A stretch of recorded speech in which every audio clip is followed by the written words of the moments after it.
pupunta tayo sa beach. I-break in natin ang mga parts nito. Shimano at naka disc brake siya. Nandito yung motor. Ngayon pwede mong i-assist mode or i-pulley mo ito. Kung assist mode, papadyak ka tapos mag-assist yung motor. Kung hindi ka tatadyak, ito lang gamitin mo, parang motorcycle na. Naka-assist mode tayo para ma-exercise. Ganda ng beach, ano?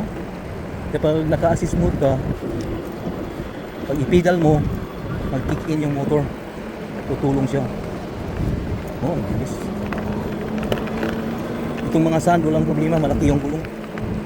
Ayan, exercise ng mata. Naka body cam tayo. Ayun, exercise ng mata.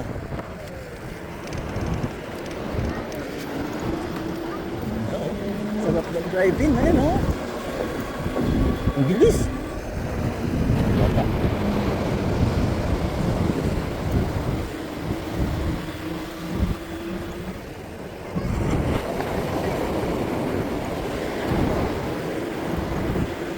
Pwede rin yung motor lang yung gamitin mo.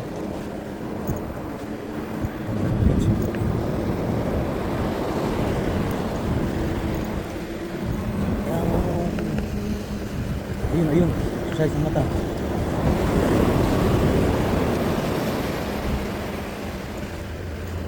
Ayun, exercise ng mata.